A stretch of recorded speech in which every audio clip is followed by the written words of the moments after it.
Welcome back to my channel.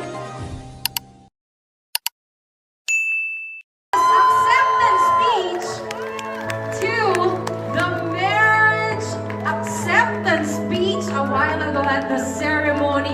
May mahihiling ka pa ba? Oo naman. Oo. Marami pa. Kaya syempre, sobrang love ako ni Lord. Yun yung masasabi ko. You have defined the Webster definition of #blessed, I think. Right? So I think we better see the first kiss. Kasal na sina Carlo Aquino at Charlie Dizon. Sa kasal, nakasuot si Charlie ng wedding gown na dinisenyo ni Steph Tan. Unang kinumpirma ni Carlo na nagde-date sila ni Charlie noong January last year. Si Carlo ay dating karelasyon ni Trina Candaza. Mayroon silang anak na babae na si Nikki. Ginanap ang kasal sa isang pribadong resort sa Silang Cavite.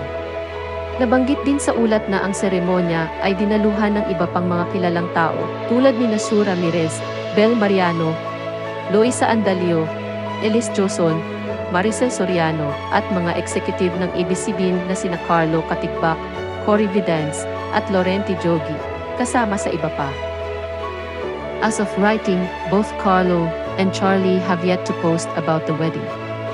Naging usap-usapan ang kasal nila nang ibahagi ng aktor noong Sabado, June 8 ang sweet na larawan nilang magkahawak kamay sa tabi ng ilog. Unti-unti nating gagapangin ang buhay ng nakatawa. Caption ni Carlo.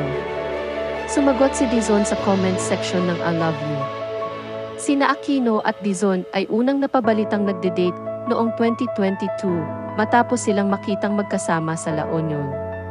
Noong Enero 2023 kinumpirma ng aktor na sila ay lumalabas.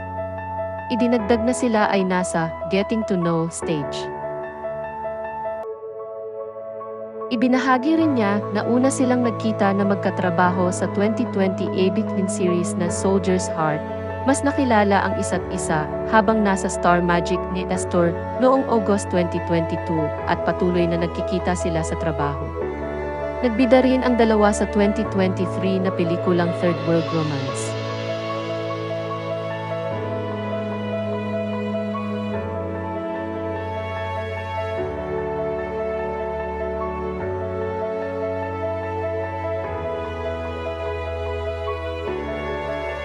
Samantala, si Aquino ay dating karelasyon ni Trina Candaza, kung saan ibinahagi niya ang isang anak nilang babae, si Enola Mitli. Kinumpirma niya ang kanilang breakup noong April 2022.